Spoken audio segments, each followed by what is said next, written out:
మా latest videos కోసం మా ఈ తెలుగు న్యూస్ ఛానల్ సబ్స్క్రైబ్ చేసి గంట సింబల్ యాక్టివేట్ చేసుకోండి. రేపు శక్తివంతమైన రోజు, సూర్యగ్రహణంతో సమానమైన రోజు రథసప్తమి. ఈ శక్తివంతమైన రోజు కలబందతో ఇలా చేస్తే ఒక్క పూటలో మీ జీవితం మారిపోతుంది, అపార ధనయోగం ప్రాప్తిస్తుంది. రథసప్తమి రోజు కలబందతో ఇలా చేయటం వల్ల దరిద్రం మొత్తం పోతుంది, తరతరాలకు తరగని ఆస్తి వస్తుంది. కలబందతో రథసప్తమి రోజు ఇలా చేస్తే మీ కష్టాలు దూరమవుతాయి, మంచి ఫలితాలు వస్తాయి. కలబంద గురించి అందరికీ తెలుసు. కలబంద మొక్క ఎక్కడ ఉంటే అక్కడకు దుష్టశక్తులు రావు. అయితే కొన్నిసార్లు మన జాతకం బాగోలేకపోవటం వల్ల కానీ, మనపై చెడు దృష్టి పెరిగిపోవటం వల్ల కానీ మన చుట్టూ కష్టాలు పెరిగిపోతూ ఉంటాయి. ఎంత ఆలోచించినా వాటికి పరిష్కారం దొరకదు. మన అందరి ఇళ్లల్లో కలబంద మొక్క ఉంటుంది. అయితే ఆ కలబందను కేవలం ఇంటిలో కుండీలో నాటితే, పెరట్లో నాటితే సరిపోదు, వాటితో పరిహారాలు కూడా చేసుకోవాలి. అప్పుడే కలబందకు శక్తి వస్తుంది. ఈ రథసప్తమి రోజు కలబందతో ఈ పరిహారం చేస్తే 1000 రెట్ల ఫలితం వస్తుంది. కలబంద మొక్కకు నీరుతో పని లేదు. ఎంత ఎండలో అయినా సరే ఈ మొక్క బ్రతుకుతుంది. అలాంటి ఈ మొక్కతో రథసప్తమి రోజు పరిహారం చేస్తే ఒక్క పూటలో మీకు ఉన్న సమస్యలు తీరిపోతాయి. మీ జీవితం మారుతుంది. జాతక దోషాలు, వాస్తు దోషాలు అన్నీ తొలగిపోతాయి. ఈ శక్తివంతమైన రోజున కలబందతో ఇలా చేస్తే మీరు పట్టిందల్లా బంగారంగా మారుతుంది. రథసప్తమి చాలా పవిత్రమైన రోజుగా పరిగణించబడుతుంది. ప్రతి నెలలో వచ్చే సప్తమి తిథుల కన్నా మాఘమాసంలో వచ్చే సప్తమికి చాలా విశిష్టత ఉంది. ఈ రోజున మీరు కొన్ని విధి విధానాలు పాటిస్తే సూర్యభగవానుడితో పాటు ఆ లక్ష్మీదేవి కృపా కటాక్షాలు కూడా మీపై ఉంటాయి. మీకు ఆర్థిక పరంగా ఉన్న సమస్యలు తొలగిపోతాయి. ఈ రథసప్తమి రోజు మీరు గుర్తుపెట్టుకొని కొన్ని పనులు చేస్తే మీకు అదృష్టం, ఐశ్వర్యము కలుగుతాయి. మరి రథసప్తమి రోజు ఏ విధి విధానాలు పాటించాలో ఈ వీడియోలో తెలుసుకుందాము. అలాగే ఈ శక్తివంతమైన రోజు కలబందతో ఏం చేయాలో కూడా తెలుసుకుందాము. అంతకన్నా ముందు మా వీడియో నచ్చితే లైక్ చేసి షేర్ చేయండి. అలాగే మా ఛానల్ని కూడా సబ్స్క్రైబ్ చేసుకొని మాకు సపోర్ట్ చేయండి. ఇక వీడియోలోకి వస్తే, ఈ రథసప్తమి రోజునే సూర్యభగవానుడి మొదటి కిరణం భూమిపై పడిందని నమ్మకం కాబట్టి ఈ రథసప్తమిని చాలా శుభప్రదంగా పరిగణించబడుతుంది. మీ జీవితంలో ఎన్ని సమస్యలు ఉన్నా సరే అవన్నీ త్వరగా పరిష్కారం అవ్వాలంటే రథసప్తమి రోజున ఇంట్లో పూజ చేసుకోండి. ఈ రథసప్తమి రోజున సూర్యుడిని చూస్తూ మీ మనసులో ఏదైనా కోరికను సూర్యభగవానుడికి నమస్కారం చేసుకోండి. మీరు కోరుకున్న కోరిక ఖచ్చితంగా నెరవేరుతుంది. అంతటి శక్తి ఈ రథసప్తమి పండుగకు ఉంటుంది. ఈ రథసప్తమి రోజున ప్రతి ఒక్కరూ ఇంటికి గుమ్మం ముందు రథం ముగ్గు వేసుకోవాలి. పవిత్రమైన రథసప్తమి రోజున ప్రతి ఒక్కరూ ఇంటి గుమ్మం ముందు పసుపు నీళ్లను చిలకరించండి. ఇలా చేయటం ద్వారా మీ ఇంట్లో ఉన్న దుష్ట శక్తులన్నీ కూడా తొలగిపోతాయి. మీ ఇంట్లోకి ధనలక్ష్మీదేవి అడుగు పెడుతుంది. 7 తరాల ఐశ్వర్యం మీ కుటుంబానికి లభిస్తుంది. ఇక ఈ రోజున చేసే పూజలకు కోటి జన్మల పుణ్య ఫలితాన్ని పొందవచ్చు. మీ పూజా గదిలో ఉన్న లక్ష్మీదేవి పటం ముందు ఒక దీపం వెలిగించి లక్ష్మీదేవికి పరమాన్నాన్ని నైవేద్యంగా సమర్పించి నమస్కారం చేసుకోండి. రథసప్తమి రోజున లక్ష్మీదేవిని పూజించటం ద్వారా త్వరలోనే మీకు మంచి రోజులు ప్రారంభమవుతాయి. ఊహించలేనంత డబ్బు మీ ఇంటికి వస్తుంది. యాలుకలు అంటే లక్ష్మీదేవికి ప్రీతికరమైనవి కాబట్టి ఈ రథసప్తమి రోజున కర్పూరం పైన ఒక యాలుక్కాయను పెట్టి లక్ష్మీదేవికి హారతి ఇవ్వండి. ఇలా ఎవరైతే చేస్తారో అలాంటి వారికి ఆకస్మిక ధనలాభం వరిస్తుంది. వద్దన్నా మీ ఇంట్లోకి డబ్బు వస్తూనే ఉంటుంది. కాబట్టి ప్రతి ఒక్కరూ ఈ శక్తివంతమైన పరిహారాన్ని పాటించి లక్ష్మీదేవి అనుగ్రహాన్ని పొందండి. అన్నిటికన్నా ముఖ్యంగా రథసప్తమి రోజున ఇంట్లో ఖచ్చితంగా పాలు పొంగించాలి. ఇంట్లో పాలు పొంగించి ఆ పాలతో పరమాన్నాన్ని తయారు చేసి లక్ష్మీదేవికి నైవేద్యంగా సమర్పించాలి. తమలపాకులు డబ్బును ఆకర్షిస్తాయి కాబట్టి ఈ రథసప్తమి పండుగ రోజున ఒక తమలపాకు తీసుకొని ఆ తమలపాకు మీద గంధంతో స్వస్తిక్ గుర్తుని గీయండి. ఈ తమలపాకును మీ పూజా గదిలో పెట్టి దేవునికి నమస్కారం చేసుకుని తర్వాత మీ బీరువాలో పెట్టండి. ఇది చాలా శక్తివంతమైన పరిహారం. రథసప్తమి రోజున ఇలా చేయటం ద్వారా మీ ఇంట్లో ఉన్న డబ్బు రెట్టింపు అవుతుంది. మీ ఇంటి ఆదాయం బాగా పెరుగుతుంది. ఇక జీవితంలో డబ్బు సమస్యలు ఏర్పడవు. ఈ రథసప్తమి పండుగ రోజున రావి చెట్టును ముట్టుకుంటే మాత్రం కోటి జన్మల పుణ్యఫలాన్ని మూటగట్టుకుంటారు. జన్మజన్మల పాపాలన్నీ కూడా తొలగిపోతాయి. కోటి జన్మల అదృష్టం కలుగుతుంది. కాబట్టి ఈ శక్తివంతమైన రథసప్తమి రోజున ప్రతి ఒక్కరూ కూడా రావి చెట్టును ముట్టుకోండి. కోటి దేవతల ఆశీర్వాదాన్ని సులభంగా పొందండి. అలాగే ఈ రథసప్తమి రోజున సాయంత్రం 6 దాటిన తర్వాత ఇంటి గుమ్మం ముందు 2 దీపాలను వెలిగించండి. ఏ ఇంటి ముందైతే 2 దీపాలు వెలుగుతూ ఉంటాయో అలాంటి ఇళ్లకు కుబేరుని ఆశీర్వాదం దక్కుతుంది. మన ఇంటిపై కుబేరుని అనుగ్రహం ఉంటే మన జీవితంలో భోగభాగ్యాలను అనుభవించవచ్చు, విపరీతమైన డబ్బును సంపాదించవచ్చు. ఈ రోజున ఆదిత్య హృదయ స్తోత్రాన్ని చదివితే జీవితంలో గొప్ప స్థాయికి ఎదుగుతారు. ఇక ఈ రథసప్తమి రోజు మీకు ఉన్న దరిద్రాన్ని, జాతక దోషాలను తొలగించుకోవడానికి, చెడు దృష్టి, చెడు ప్రభావాలను తొలగించుకోవడానికి కుటుంబంతో ఒక పరిహారాన్ని చేయండి. మన అందరికీ కలబంద గురించి తెలుసు. ఇటీవల కాలంలో ప్రతి ఒక్కరి పెరట్లోనూ కలబంద మొక్క ఉంటుంది. ఏ ఇంటిలో అయితే కలబంద మొక్క ఉంటుందో ఆ ఇంటిలో 33 కోట్ల దేవతలు కొలువుతీరి ఉంటారని పండితులు చెప్తూ ఉన్నారు. కలబంద ఆకులో లక్ష్మీదేవి కొలువుతీరి ఉంటుంది అంటారు పండితులు. ఈ భూమి మీద లభించే మొక్కల్లో కలబంద మొక్క మంచి ఔషధ మొక్కగా కలబంద ప్రసిద్ధి చెందింది. వాస్తుశాస్త్రం ప్రకారం కలబంద మొక్కను అదృష్ట మొక్క అంటారు. ఈ మొక్కను ఇంట్లో నాటుకుంటే చాలా శుభప్రదం. ఈ మొక్కతో మనిషి జీవితంలో వచ్చే సమస్యలన్నీ కూడా తొలగిపోతాయి. కలబంద మొక్కను ఏ దిశలోనైనా సరే నాటవచ్చు. కానీ మీరు మీ కెరియర్లో పురోగతి సాధించాలనుకుంటే దానిని పశ్చిమ దిశలో నాటడం శుభప్రదం. కలబందతో కొన్ని రకాల పరిహారాలు చేయటం ద్వారా ఇంట్లో ఉండే దరిద్రాన్ని పోగొట్టి లక్ష్మీదేవి ఇంట్లోకి వచ్చేలాగా చేయవచ్చు. అయితే లక్ష్మీదేవి మీ ఇంటిలో అడుగు పెట్టాలంటే మీ ఇంటిలో ఎలాంటి నెగటివ్ ఎనర్జీ ఉండకూడదు. మీపై మీ ఇంటిలో ఎలాంటి చెడు ప్రభావం ఉండకూడదు. పాజిటివ్ ఎనర్జీ ఎక్కడ ఉంటే అక్కడ లక్ష్మి ఉంటుంది. పాజిటివ్ ఎనర్జీ మీ ఇంట్లోకి రావాలి అంటే రథసప్తమి రోజు కలబందతో ఈ పరిహారం చేయాలి.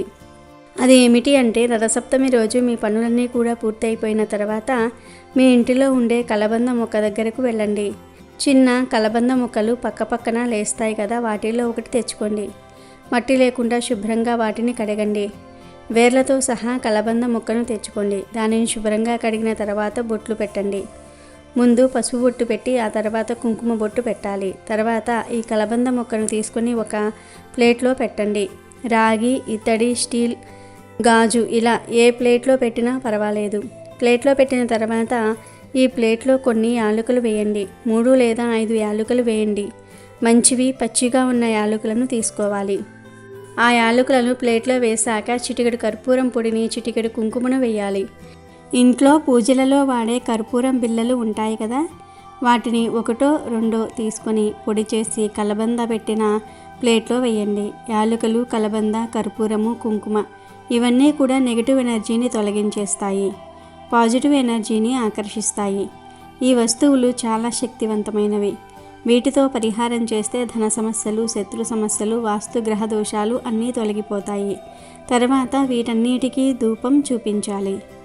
డూప్ స్టిక్స్తో ధూపం చూపించవచ్చు. ఇలా ధూపం చూపించాక ఆ ప్లేట్ను మీ చేతిలో పట్టుకొని ఒకసారి ఇల్లంతా తిరగండి. అన్ని గదుల్లో తిరగాలి. స్టోర్ రూము ఉంటే ఆ స్టోర్ రూమ్లో కూడా తిరగాలి. వంటగదిలో కూడా తిరగాలి. బాత్రూంలో తప్ప అన్ని గదుల్లో తిరగాలి. చివర్లో హాల్ రూమ్లోనికి వచ్చి ఈ ప్లేటు అలా అక్కడ అందరికీ కనిపించేలాగా ఏదైనా ఒక టేబుల్పై కానీ నేలపై కానీ పెట్టండి. మీ ఇంట్లో చిన్నపిల్లలు ఉంటే వారికి అందకుండా ఉండేలాగా ఆ ప్లేట్ను పెట్టండి. ఇలా రథసప్తమి రోజు ఈ ప్లేట్ను పెట్టడం వల్ల మీ ఇంట్లో ఉండే సమస్యలన్నీ కూడా తీరిపోతాయి.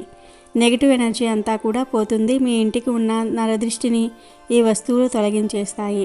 రథసప్తమి రోజు ఈ ప్లేట్ను పెట్టాక 3 వారాల తర్వాత ఆ ప్లేట్ను కదపాలి. అప్పటి వరకు ఆ ప్లేట్ను కదపకూడదు. 3 వారాల తర్వాత ఆ ప్లేట్లోని కుంకుమ, యాలకులు, కర్పూరం పొడిని పారే నీటిలో పడవేయండి. కలబందను కూడా పారే నీటిలో పడేయవచ్చు. లేదంటే ఆ మొక్కను మీ ఇంటి పెరట్లో నాటుకోవచ్చు. తప్పేమీ లేదు. ఒకవేళ మీకు అనుమానంగా ఉంటే ఆ మొక్కను పారే నీటిలో పడవేయండి. సూర్యగ్రహణంతో సమానమైన ఈ రథసప్తమి రోజు కలబందతో ఈ తేలికపాటి పరిహారం చేస్తే ఒక్క పూటలో మీరు అద్భుతాలను చూస్తారు. అయితే మీరు కలబందతో పరిహారం చేయాలనుకుంటే మధ్యాహ్నం 11 లేపు సాయంత్రం 6 లోపు కలబందను తీసి పక్కకు పెట్టుకోండి. మిట్ట మధ్యాహ్నము సూర్యాస్తమం అయిన తర్వాత కలబందను తాకకూడదు. కలబంద అనే కాదు, ఏ మొక్కను చెట్టును త్రాకకూడదు. కాబట్టి ముందుగానే కలబందను తెచ్చి మీ ఇంట్లో విడిగా పెట్టుకోండి. మీ పనులన్నీ కూడా పూర్తయిపోయిన తర్వాత కలబందతో ఈ పరిహారాన్ని చేయండి. మీ జీవితాన్ని మార్చుకోండి. కలబందతో ఈ పరిహారం చేస్తే అద్భుతాలు జరుగుతాయి. దరిద్రమంతా కూడా పోతుంది. ధన సమస్యలు పోతాయి. ధన లాభం కలుగుతుంది. తరతరాలకు తరగని ఆస్తి వస్తుంది. మీకు కలిగే ఆటంకాలు కూడా తొలగిపోతాయి. మీపై, మీ ఇంటిపై ఉన్న నెగిటివ్ ఎనర్జీ అంతా కూడా పోతుంది. కాబట్టి ప్రతి ఒక్కరూ కూడా రథసప్తమి రోజు కలబందతో ఈ పరిహారాన్ని చేసి లక్ష్మీదేవి అనుగ్రహాన్ని పొందండి.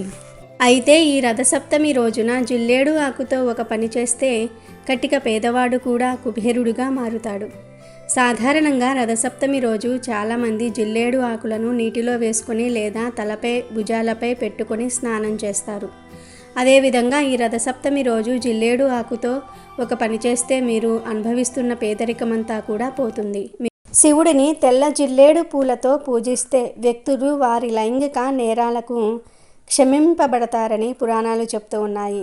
ఈ పువ్వుతో శివుణ్ణి ఆరాధించేటప్పుడు శారీరకంగానే కాకుండా మానసికంగా కూడా చేసిన పాపాలు క్షమించబడతాయి.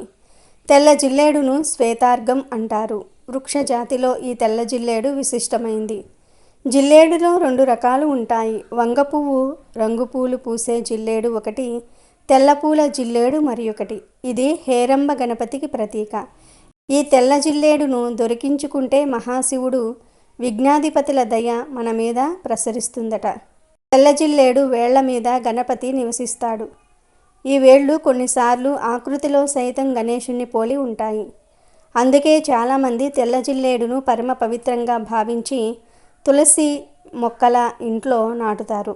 ఈ మొక్క కనుక ఉంటే ధనధాన్యాలు పుష్కలంగా లభిస్తాయి.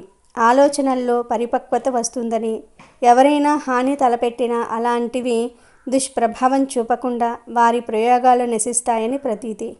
ఇళ్లల్లో జిల్లేడు మొక్కలు ఉండకూడదు అనేది ఒక అపోహ మాత్రమే.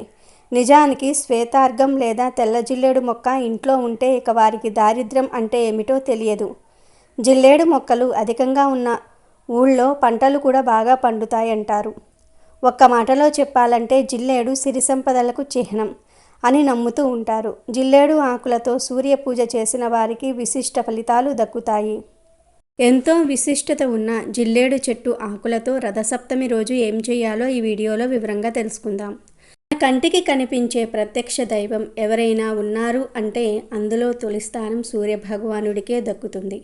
అందుకే ఆయన్ను ప్రత్యక్ష నారాయణుడు అని సంబోధిస్తూ ఉంటారు.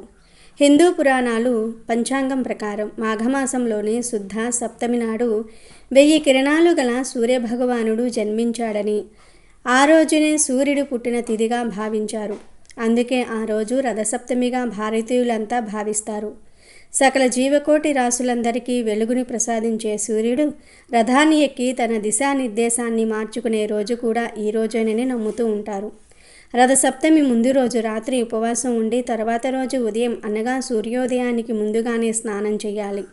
రథసప్తమి రోజున సూర్యోదయానికి ముందు తలస్నానం చేయాలి. అలా చేయడానికి ముందు మగవారు 7 జిల్లేడు ఆకులు, మహిళలు 7 చిక్కుడు ఆకులు తల భుజాలపై ఉంచుకొని ఈ మంత్రాన్ని చదువుతూ స్నానం చేయాలి. సప్త సప్త మహాసప్త సప్త ద్వీప వసుంధర సంపర్క రమాధార సప్తమి రథసప్తమి. ఈ శ్లోకాన్ని పఠిస్తూ తలస్నానం చేయాలి. ఈరోజు సూర్యుని ముందు కొత్త గిన్నెలో పాలు పొంగించటం చేస్తారు. అలా చేస్తే ఆ ఇంట సంతోషము, సౌభాగ్యము, ఐశ్వర్యము పొంగి పొర్లుతాయని నమ్ముతూ ఉంటారు.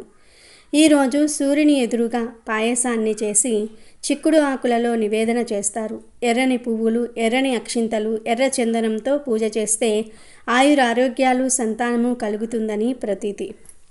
అయితే ఈ రథసప్తమి రోజు సూర్య భగవానుణ్ణి పూజించే సమయంలో జిల్లేడు ఆకుతో ఒక పరిహారం చేయాలి. మన శాస్త్రాలలో జిల్లేడు చెట్టుకు చాలా ప్రత్యేకత ఉంది. ముఖ్యంగా ఈ రథసప్తమి రోజు సూర్యభగవానుడికి జిల్లేడు ఆకులను సమర్పించాలి. జిల్లేడు ఆకుపై నైవేద్యం పెట్టాలి. మీ పూజ గదిలో సూర్యభగవానుడి పటం లేకపోయినా పర్వాలేదు. మీ ఇంటి బయట లేదా డాబా పైన జిల్లేడు ఆకుపై సూర్యభగవానుడికి నైవేద్యం పెట్టండి. ఈ రథసప్తమి రోజు మీ పూజా గదిలో జిల్లేడు ఆకుపై ఖచ్చితంగా దీపం వెలిగించాలి. మీరు స్నానం చేశాక ఒక మంచి జిల్లేడు ఆకును తెచ్చుకోండి. ఆ ఆకును కడిగి మీ పూజ గదిలో ఇష్టదైవం ముందు పెట్టండి. ఆ ఆకుపై పసుపు, కుంకుమ వెయ్యాలి. కొన్ని గోధుమలను కూడా ఆ ఆకుపై వేయండి. జిల్లేడు ఆకుపై గోధుమలను వేసి ఉంచుకోవాలి. ఇప్పుడు ఒక ప్రమిదను తీసుకోండి. దానికి గంధము కుంకుమతో బొట్లు పెట్టి ఆవు నెయ్యి వేసి విడివిడిగా 2 వత్తులు వేయండి. ఇప్పుడు ఆ ప్రమిదను గోధుమలు వేసిన జిల్లేడు ఆకుపై పెట్టి ఏక వత్తితో దీపం వెలిగించండి. ఆ తర్వాత మీ సంకల్పం చెప్పుకోండి. మీకు మరియు మీ కుటుంబ సభ్యులకు ఉన్న ఆరోగ్య సమస్యల గురించి, మీరు పడుతున్న బాధల గురించి, మీకు ఉన్న ఆర్థిక ఇబ్బందుల గురించి ఇష్టదైవానికి చెప్పుకోండి. ఆ తర్వాత ఆ దీపానికి పువ్వులను సమర్పించండి. కుదిరితే జిల్లేడు పువ్వులను సమర్పించండి. ఈ రథసప్తమి రోజు మీ పూజ గదిలో ఉన్న దేవుడి పటాలను జిల్లేడు పూలతో అలంకరించండి. ఈ రథసప్తమి రోజు జిల్లేడు ఆకుపై దీపం పెట్టడం వల్ల మీకు ఉన్న సకల దరిద్రాలు పోతాయి, జన్మల పాపాలు దుఃఖాలు తొలగిపోతాయి. ఇలా రథసప్తమి రోజు చేయటం వల్ల సూర్యభగవానుడి అనుగ్రహం కలుగుతుంది. మంచి ఆరోగ్యము, మంచి సంపద కలుగుతుంది. జిల్లేడు ఆకుపై గోధుమలు పోసి దానిపై దీపం పెట్టడం వల్ల గ్రహదోషాలు, ఈతి బాధలు కూడా తొలగిపోతాయి. మీకు తరతరాలకు తిన్నా తరగని ఆస్తి వస్తుంది. రథసప్తమి రోజు సూర్యభగవాను నిష్ఠగా పూజించి ఇలా ఈ ఆకుపై దీపం పెడితే ఖచ్చితంగా మీ జీవితం మారుతుంది. మీ కష్టాలన్నీ కూడా దూరమవుతాయి. కనుక రథసప్తమి రోజు మర్చిపోకుండా జిల్లేడు ఆకుతో ఈ చిన్న పని చేసి మీకు ఉన్న దరిద్రాన్ని తొలగించుకోండి. ఆరోగ్యపరంగా, ఆర్థిక పరంగా వృద్ధి చెందండి. రథసప్తమి నాడు సూర్యభగవాను విశేషంగా పూజించాలి. సూర్యుడిని పూజించటం వల్ల జ్ఞానం సిద్ధిస్తుందని కృష్ణ యజుర్వేదం కూడా వివరిస్తుంది. ఆతిథ్య రూపంలో వాతపిత్త రోగాల్ని, సవితృ రూపంలో సర్వశస్త్ర బాధల్ని, ఉష్ణ రూపంలో సుఖ ప్రసవాన్ని ఇస్తాడని కూడా పురాణాలు ఘోషిస్తూ ఉన్నాయి. సూర్య నమస్కారాల గురించి పురాణాలలోనూ ప్రస్తావన ఉంది.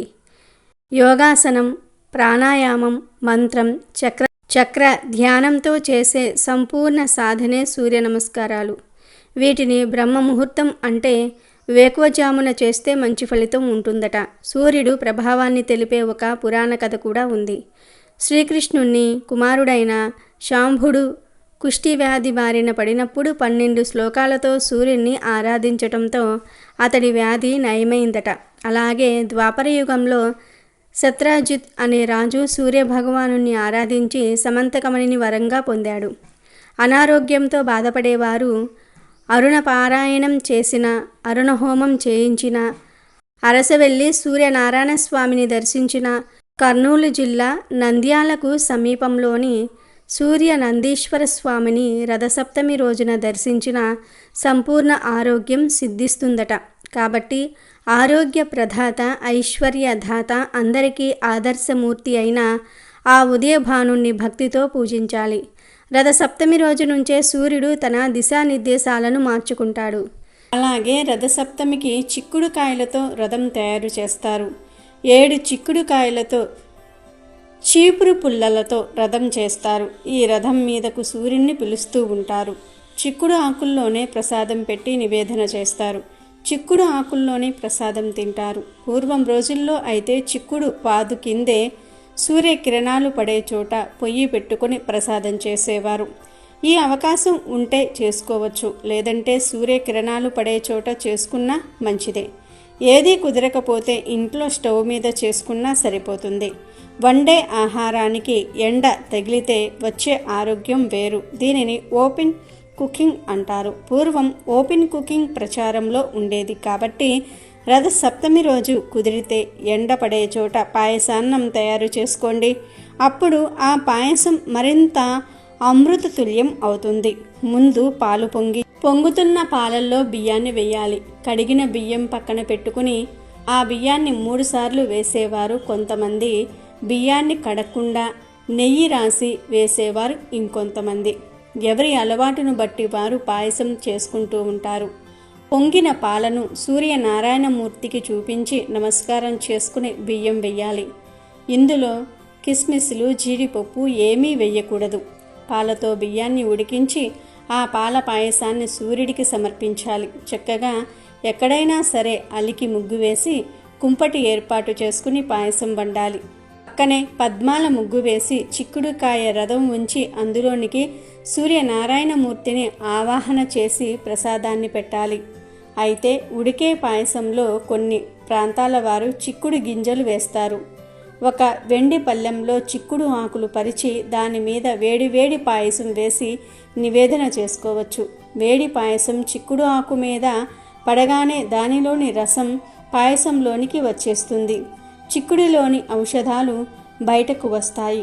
మనం ఎప్పుడూ చిక్కుడుకాయలు తింటూ ఉంటాం, కానీ చిక్కుడు ఆకుల గురించి పట్టించుకోము. చిక్కుడు ఆకులలోని ఔషధాలు శరీరానికి అందడానికి పెద్దలు ఏర్పాటు చేసిన పద్ధతి ఇది. చిక్కుడు ఆకుల్లో పెట్టిన నైవేద్యం చాలా బాగుంటుంది. దీని వలన ఆరోగ్యం సిద్ధిస్తుంది. జీవితానికి నియమబద్ధమైన జీవన విధానం అలవాటు అవుతుంది.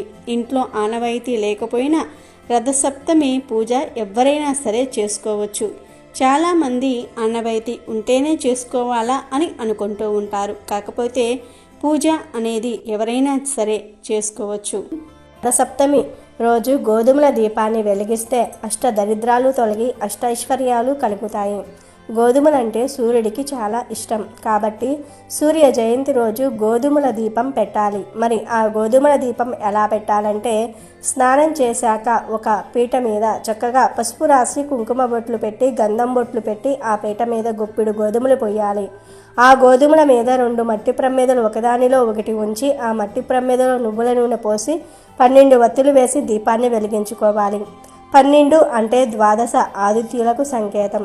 12 రూపాలలో సూర్యుడు ప్రకాశిస్తూ ఉంటాడని పురాణాల్లో చెప్పారు. సూర్యుడికి 12 పేర్లు ఉన్నాయి. అందుకే 12 వత్తులు వేసి దీపాన్ని వెలిగించాలి. ఇలా పీటను చక్కగా అలంకరించి గోధుమలు పోసి ఆ గోధుమల మీద ప్రమిదలు ఉంచి నువ్వుల నూనె పోసి 12 వత్తులు వేసి గోధుమల దీపాన్ని వెలిగించినట్లయితే అష్టదరిద్రాలు తొలగిపోయి అష్టైశ్వర్యాలను సిద్ధింపచేసుకోవచ్చు. అలాగే రథసప్తమి సందర్భంగా 2 వస్తువులు దానం చేస్తే నవగ్రహ దోషాలన్నీ కూడా తొలగిపోతాయి. నవగ్రహాల అనుగ్రహం సులభంగా కలుగుతుంది. ఆ 2 వస్తువులు ఏమిటంటే, మొదటిది గొడుగు, రెండవది పాదరక్షకులు అంటే చెప్పులు, గొడుగు. ఈ 2 దానం చేస్తే మంచిది.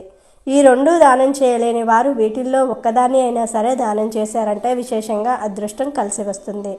దగ్గరలో నది ఉన్నవారు ఎవరైనా సరే రథసప్తమి సందర్భంగా ప్రమిదలో దీపాన్ని వెలిగించి ఉదయం పూట ఆ దీపాన్ని తల మీద ఉంచుకొని నదికి వెళ్ళి ఆ నదిలో దీపాన్ని విడిచిపెట్టేయండి.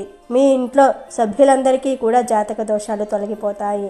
మీకు ఉన్న సమస్త దరిద్రాలు తొలగిపోతాయి. కుటుంబానికి ఉన్న నరఘోష, నరపీడ, దృష్టి దోషం వాటన్నిటి నుండి కూడా సులభంగా బయటపడవచ్చు. రథసప్తమి సందర్భంగా సూర్యుడికి సంబంధించిన మంత్రాలు జపిస్తే సూర్యనారాయణమూర్తి అనుగ్రహంతో సకల శుభాలు కలుగుతాయి. కోనార్క్లోని సూర్య దేవాలయంలో, అరసవల్లిలోని సూర్య దేవాలయంలో రథసప్తమిని పురస్కరించుకొని మహావైభవపేతమైన ఉత్సవం జరుగుతుంది. కోనార్క్లో జరిగే ఈ రథోత్సవాన్ని చూడడానికి దేశ నలుమూలల నుండి భక్తులు తండోపతండాలుగా వస్తారు. ప్రతిరోజు సూర్య నమస్కారాలు చేయటం మంచిది. రథసప్తమి నాడు చేస్తే మరీ మంచిది.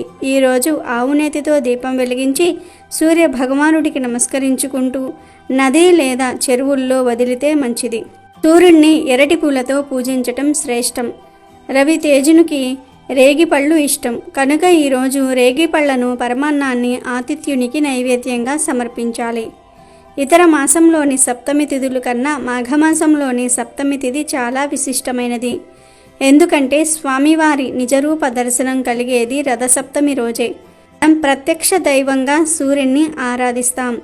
నిత్య దేవతారాధనలో సూర్యోపాసన, సూర్య ఆరాధన ఎంతో ప్రాచీనమైనది. భగవంతుని కార్యాలైన సృష్టి, స్థితి మరియు లయలలో స్థితికి ప్రధానమైనటువంటి సూర్యుడు ప్రత్యక్షంగా పూజలందుకుంటున్నాడు. సూర్యుడు వర్షాన్నిస్తాడు, శరీరానికి కాంతినిస్తాడు, ప్రపంచాన్ని చూడగల కంటికి వెలుగునిచ్చి అన్నిటినీ చూసే శక్తినిస్తాడు. ఎండ ద్వారా తడిని పోగొట్టి అక్కడ పుట్టే వివిధ క్రిమికీటకాల ద్వారా వ్యాధులు రానికుండా రక్షిస్తాడు. సూర్యుడు ఆరోగ్య ప్రదాత. ఆర్జమిస్తే చాలు అష్ట ఐశ్వర్యాలను ప్రసాదిస్తాడు. ఉత్తరాయణ పుణ్యకాలంలో సూర్యుని గమనం దక్షిణ దిశము నుండి ఇతర దిశకు మారే పర్వదినమే రథసప్తమి. రథసప్తమి నాటి బ్రహ్మ ముహూర్తంలో ప్రముఖ నక్షత్రాలన్నీ రథాకారంలో అమరి ఉండి సూర్య రథాన్ని తలపిస్తాయని ప్రతీతి. ఈ రోజు నుండి సూర్యుడికి భూమి దగ్గరవటం ప్రారంభిస్తుంది. భానుడి శక్తి భూమికి పుష్కలంగా లభించటం మొదలవుతుంది. సూర్య ఆరాధన వలన విజ్ఞానము, సద్గుణం, వర్చస్సు, మనోబలం, ఆయుష్, దానం, సత్సంతానం, శారీరక బలం కలగటమే కాక సర్వ పాపాలు తొలగిపోతాయి. వాత పిత్త క్షయ కుష్టి వంటి వ్యాధులకు సైతం విముక్తి లభిస్తుందని వేదోక్తి. ఒకసారి ధర్మరాజు శ్రీకృష్ణుణ్ణి ఈ విధంగా అడిగెను: ఓ కృష్ణ, మాఘశుద్ధ సప్తమి నాడు చేసే రథసప్తమి వ్రత విధానమును నాకు తెలియజేయము అనగా శ్రీకృష్ణుడిలా జవాబిచ్చెను: ధర్మరాజా, మాఘశుద్ధ సప్తమి నాడు సూర్యుడు జన్మించాడు. అందుకే దీనికి రథసప్తమి అని, సూర్య జయంతి అని పేరు. రథసప్తమి ఒక గొప్ప పర్వదినము. ఈ రథసప్తమి వ్రతం చేయాలనుకునేవారు మాఘశుద్ధ షష్ఠి రోజున స్నానం చేసుకొని దేవపూజ నిర్వర్తించి సూర్య ఆలయానికి వెళ్ళి భగవానుణ్ణి ఆరాధించాలి. రాత్రి నిరాహారుడై నేలపైన పరుండాలి. తర్వాత సప్తమి నాడు ఉదయాన్నే లేచి సర్వాలంకృతమైన రథం నిర్మించి మండపం మధ్యన ఉంచి కుంకుమ గంధాదులతో పూజించి పూల హారాలతో అలంకరించి సంపూర్ణ లక్షణమైన సూర్య విగ్రహాన్ని రథంలో ఉంచి అర్చించాలి, నివేదన చేయాలి. రాత్రి జాగారం చేసి అష్టము నాడు ఉదయాన్నే స్నానం చేసి బ్రాహ్మణులకు కోరిన దానాలివ్వాలి. ఆ రథాన్ని 2 రక్త వస్త్రాలను అనగా ఎర్రని వస్త్రాలను, రక్తవర్ణపు ఆవును గురువుకు దానమివ్వాలి. ఈ వ్రతం ఆచరిస్తే భాస్కర ప్రసాదం వల్ల నీ కుమారుడు మహా తేజస్వి అవుతాడు, అపూర్వ బల పరాక్రమవంతుడవుతాడు. సమస్త భోగాలను అనుభవించి నిరాటంకంగా రాజ్యం పరిపాలించి సూర్యలోకం పొంది అక్కడ ఒక కల్ప పర్యాంతం ఉండి తర్వాత చక్రవర్తిత్వం పొందుతాడు అని చెప్పాడు. ఇంకా ఈ రోజున సూర్యదేవుడికి క్షీరాన్నం నివేదన చెయ్యాలి. ఈ ప్రసాదాన్ని ఎందుకు నివేదన చేయాలనే దానికి కూడా ఒక కారణమున్నది. దక్షయజ్ఞం జరిగినప్పుడు అల్లుడైన శివునికి పరాభవం కలిగింది. శివుడు ఉగ్రుడై మామ మీదకు వీరభద్రుణ్ణి పరివారంతో సహా పంపించాడు. వీరభద్రుడి వీర విహారంతో దేవతలందరూ దెబ్బతిన్నారు. ఆ సందర్భంలోనే సూర్యుడికి పళ్ళన్నీ రాలిపోయి బోసివాడయ్యాడు. కనుకనే పళ్ళు లేవు గనుక సూర్యదేవుడికి మెత్తగా ఉండే క్షీర ప్రసాదం పెట్టాలని చెప్తూ ఉంటారు. కొందరు మాఘమాసంలోనూ 4 ఆదివారాలు కూడా సూర్యునికి ప్రత్యేక పూజను నిర్వహించి పాలు పొంగించి క్షీరాన్నం చేసి నైవేద్యం పెడతారు అని కృష్ణుడు ధర్మరాజుతో చెప్పాడు. అప్పుడు మళ్ళీ ధర్మరాజు కృష్ణుడితో, కృష్ణ, ఈ వ్రతమును ఆచరించినచో చక్రవర్తి కాగలరని నీవు చెప్పి ఉంటివి. ఇందుకు ముందు భూలోకంలో ఎవరైనా ఈ వ్రతమును ఆచరించారా? రథసప్తమి వ్రత ఫలము ఎవరికైనా ప్రాప్తించినదా అని పలుకగా శ్రీకృష్ణుడు రథసప్తమి వ్రతమును గురించిన కథను ఈ విధంగా చెప్పసాగెను. ధర్మరాజా, పూర్వం కాంబోజ దేశమున యశోవర్తి అనే ఒక చక్రవర్తి ఉండెను. పుత్రుడి కోసం ఆ రాజు రథసప్తమి వ్రతాన్ని చేయగా ఆయనకు లేకలేక ఒక కొడుకు పుట్టాడు. కానీ ఆ పుత్రుడు పెరిగి పెద్దవాడవుతున్న దశలో అనేక రోగాల బారిన పడుతూ ఉండేవాడు. ఆ కుమారుడు ఎప్పుడూ వ్యాధుల బారిన పడేవాడు. తన కుమారుణ్ణి చూసి రాజు చాలా బాధపడుతూ ఉండేవాడు. లేక పుట్టిన ఒక్క కుమారుడు ఇలా రోగాలతో బాధపడుతున్నాడే అని లోలోపల కుమిలిపోతూ ఉండేవాడు. ఒకరోజు రాజు తన రాజ్యంలోని గొప్ప పండితులందరినీ పిలిచి నా కొడుకు వ్యాధులకు కారణం ఏమిటని ఆ బ్రాహ్మణులను అడిగాడు. అప్పుడు బ్రాహ్మణులు రాజుతో, రాజా, నీ కుమారుడు పూర్వజన్మలో పరమ లోభి అయిన వైశ్యుడు. రథసప్తమి మహత్యము వలన నీకు జన్మించినాడు. లోభి అయినందువలన వ్యాధిగ్రస్తుడయ్యను అని చెప్పారు. దీనికి పరిహారం అడిగిన రాజుకు బ్రాహ్మణులు ఇలా చెప్పారు: ఏ వ్రత ఫలితమున ఇతడు నీకు కలిగనో అదే రథసప్తమి వ్రతము చేసి నీ కొడుకు చేత 7 గుర్రాలతో ఉన్న బంగారు సూర్యరథాన్ని దానం చేయించు. అప్పుడు అతని పాపము నశించి చక్రవర్తి అవుతాడు అని ఋషులు చెప్పగానే రాజు అలా చేశాడు. దాంతో రాజకుమారుడు రోగాల నుండి స్వస్థత పొందుతాడు. ఆ కుమారుడే కొంతకాలానికి ఆ రాజ్యానికి రాజుగా మారుతాడు. ఈ కథను రథసప్తమి రోజు భక్తితో ఎవరు విందురో వారికి భానుడు సంతోషించి మంచి ధనధాన్య సంపదలను ఇస్తాడు.